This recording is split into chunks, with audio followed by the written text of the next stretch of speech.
अस्सलामुअलैकुम everyone, welcome back to my channel happy middle class family vlogs. मैं उम्मीद करती हूँ मेरी प्यारी प्यारी यूट्यूब फैमिली बिल्कुल ठीक ठाक होगी, हेल्दी होगी और पॉजिटिव माइंड के साथ जिंदगी गुजार रही होगी। और अल्हम्दुलिल्लाह मैं भी बिल्कुल ठीक हूँ। आज का व्लॉग थोड़ा सा डिफरेंट है, थोड़ा इमोशनल, थोड़ा रियल और दिल से निकला हुआ है, क्योंकि आज मैंने ये व्लॉग खासतौर पर अपनी तमाम बहनों के लिए बनाया है, चाहे वो पाकिस्तान में हो या दुनिया के किसी भी कोने में। आज मैं आप सबके साथ अपनी लाइफ की कुछ फीलिंग्स, कुछ रियल बातें और वो रीजंस शेयर करना चाहती हूँ कि आखिर मुझे ये व्लॉग बनाने की जरूरत क्यों महसूस हुई। So please stay with me till the end, because may be ये व्लॉग आपके दिल को भी टच करे। शुरू से ही मैं किसी बहुत रिलीजियस या ओवरली स्ट्रिक्ट इस्लामी घराने से नहीं थी। हम एक नॉर्मल मिडिल क्लास फैमिली से थे, जहाँ सब मुसलमान थे, मगर दीन पर ज्यादा जोर नहीं था। अगर दिल चाहा तो नमाज पढ़ ली, नहीं चाहा तो नहीं पढ़ी, जैसे आम घरों में होता है ना, थोड़ा दुनिया थोड़ा दीन, लाइफ बैलेंसिंग बिटवीन बोथ। बचपन में कुरान पढ़ा, 3 बार खत्म किया, दौराई की, फिर जिंदगी आगे बढ़ गई, पढ़ाई की, कॉलेज लाइफ गुजारी, यूनिवर्सिटी गई, फ्रेंड्स बनाए, ड्रीम्स देखे और जिंदगी बस एक नॉर्मल फ्लो में चलती रही।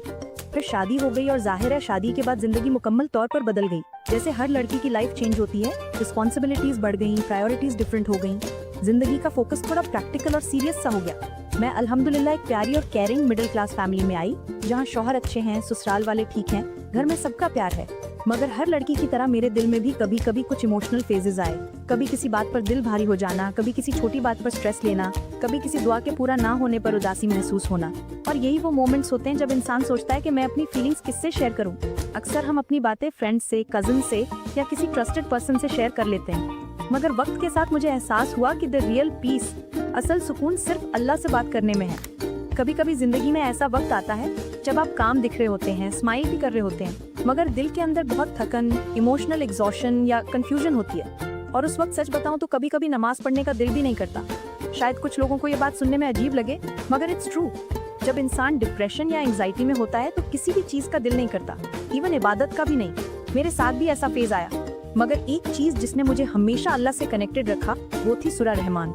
जब कभी दिल बहुत भारी हो, दिमाग परेशान हो या आंखों से आंसू रुकने का नाम ना ले, तो बस 3 बार सूरह रहमान पढ़ लो। अगर वुजू नहीं है तो कोई बात नहीं, कुरान खोलने का दिल नहीं है तो मोबाइल पर लगा लो, जस्ट लिसन। लेकिन सुनो जरूर, I am sharing this because I have personally experienced it. Believe me, जितना इनर पीस, जितना सोल लेवल कंफर्ट सूरह रहमान से मिलता है ना, वो वर्ड्स में एक्सप्लेन ही नहीं हो सकता।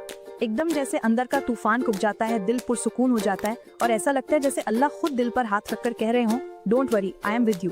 आहिस्ता आहिस्ता अल्लाह के साथ वो कनेक्शन दोबारा बिल्ड होने लगता है। फिर दिल चाहता है नमाज पढ़ने का, दिल चाहता है दुआ मांगने का, और वही मोमेंट होता है जब आपको फील होता है कि वाकई अल्लाह सुन रहा है। वो आपकी दुआ को इग्नोर नहीं कर रहा, बल्कि सही वक्त पर कबूल करने के लिए डिले कर रहा है। मैं अपनी तमाम मिडिल क्लास बहनों से कहना चाहूंगी जो अपनी डेली स्ट्रगल्स में बिजी हैं, कभी बिल्स का टेंशन, कभी बच्चों की जिम्मेदारियां, कभी हस्बैंड के काम की परेशानी, कभी ससुराल की बातें, प्लीज कभी अल्लाह से उम्मीद मत तोड़ना, क्योंकि जब तुम अल्लाह से उम्मीद तोड़ देती हो तो तुम खुद को अकेला कर लेती हो। And believe me, you are never alone. इन्नल्लाह मा साबिरीन, अल्लाह सब्र करने वालों के साथ है। ये आयत मेरे दिल के बहुत करीब है। मैं रोज इसका विर्द करती हूँ। जब कभी दिल परेशान होता है या ऐसा लगता है कि कुछ भी ठीक नहीं हो रहा, मैं बस ये आयत पढ़ लेती हूँ और दिल को एक अजब सा सुकून मिलता है। मेरी प्यारी बहनों, अगर आपकी लाइफ में पीस है तो शुक्र अदा करें, अगर प्रॉब्लम्स हैं तो सब्र करें, अगर दुआ पूरी नहीं हो रही तो यकीन रखें कि अल्लाह के पास आपके लिए बेस्ट वक्त रखा हुआ है। और अगर कभी दिल थक जाए तो प्लीज बस सूरह रहमान 3 बार पढ़ लिया करें या सुन लिया करें। आपको वो कंफर्ट मिलेगा जो किसी थेरेपी, किसी इंसान या किसी वर्ड से नहीं मिल सकता। अल्लाह के कलाम में हीलिंग है, और जब आप कुरान से जुड़ जाती हैं तो अल्लाह खुद आपके दिल को लाइट कर देता है। So my dear sisters, stay thankful, stay hopeful and never stop talking to Allah. वो सुन रहा है, वो देख रहा है और वही आपके लिए परफेक्ट टाइमिंग सेट कर रहा है। यही थी मेरी आज की हार्टफेल्ट वीडियो। मैंने दिल से आप सबसे बात की है और उम्मीद करती हूँ कि शायद किसी बहन के दिल को थोड़ा सा सुकून, थोड़ी पॉजिटिविटी या थोड़ी मोटिवेशन मिली हो। अगर आपको ये व्लॉग अच्छा लगा है तो प्लीज लाइक करें, सब्सक्राइब करें and don't forget to follow me on Instagram. इंशाल्लाह अगली बार मैं अपनी लाइफ के और भी रियल एक्सपीरियंसेस और पर्सनल लर्निंग्स आपके साथ शेयर करूंगी। अपना और अपने घर वालों का ख्याल रखें, पॉजिटिव रहें, ग्रेटफुल रहें। अल्लाह हाफिज and lots of love from happy middle class family.